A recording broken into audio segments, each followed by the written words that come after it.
The year is 2025. The world watches in disbelief. Donald Trump, once again at the helm of American power, erupts in a fit of rage. The target of his ire, Canada. Their crime? Daring to suggest a toll on the Alaska Highway. News of the proposed toll sent shockwaves through the White House, triggering a volcanic response from the notoriously thin-skinned former president. Trump, never one to mince words, labeled the move a hostile act and a declaration of economic war. He accused Canada of trying to steal American jobs and choke the lifeblood out of Alaska. The outburst, delivered in a trademark flurry of tweets and late-night press conferences, left diplomats scrambling and the public bewildered. How could a simple toll, a common practice on roads and bridges worldwide, provoke such a furious response? The answer, as with many things Trump, lay in a potent mix of ego, economic nationalism, and a deeply ingrained suspicion of anything even remotely resembling a challenge to American dominance. At the heart of the controversy lies the Alaska Highway, a 1,387-mile ribbon of asphalt that winds through the rugged beauty of British Columbia, connecting the lower 48 states to the last frontier. For Alaskans, it's a lifeline, a vital artery for commerce and tourism. For Canada, it's leverage. The architect of the toll is British Columbia Premier David Eby, a man known for his quiet demeanor and sharp political instincts. Eby, facing pressure from environmental groups and indigenous communities concerned about the impact of heavy traffic on their lands, saw an opportunity in Trump's aggressive trade policies. This is not about punishing Alaska, Eby insisted in a measured press conference, his tone a stark contrast to Trump's bluster. This is about protecting our interests, our environment, and our sovereignty. The toll, he explained, was a measured response to Trump's threats to impose tariffs on Canadian lumber and steel. It was a way to level the playing field, to force the U.S. to the negotiating table. And it was a gamble, a high-stakes poker game with the economic future of both countries hanging in the balance.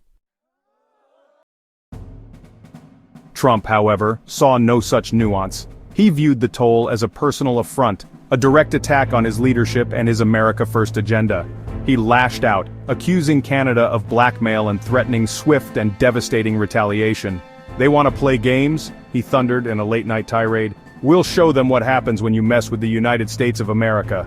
The threats came fast and furious. Tariffs on Canadian cars, sanctions on Canadian energy exports, even whispers of closing the border entirely. Each threat was more outlandish than the last, each one designed to inflict maximum economic pain and force Canada to back down.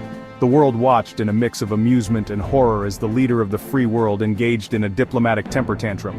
Financial markets shuddered, allies cringed, and through it all, Trump remained defiant, convinced that his bullying tactics would once again prevail.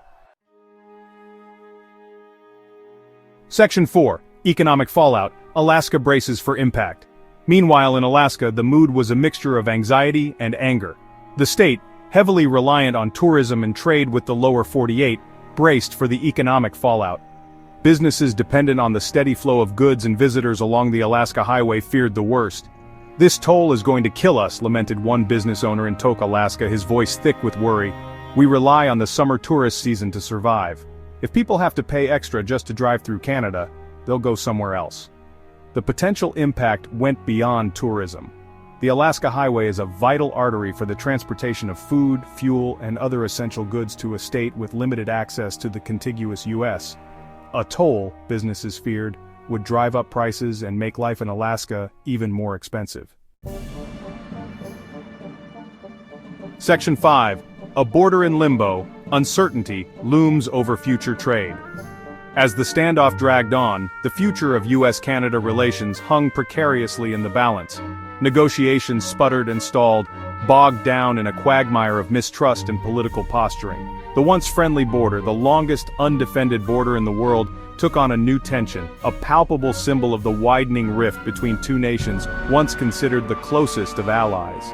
The uncertainty was perhaps the most unsettling aspect of the entire ordeal. Businesses on both sides of the border were left in limbo, unsure of what the future held. Would the toll go ahead? Would Trump follow through on his threats? Or would cooler heads prevail, leading to a negotiated settlement? As the sun set on another day of diplomatic deadlock, the only certainty was that the road ahead was paved with uncertainty.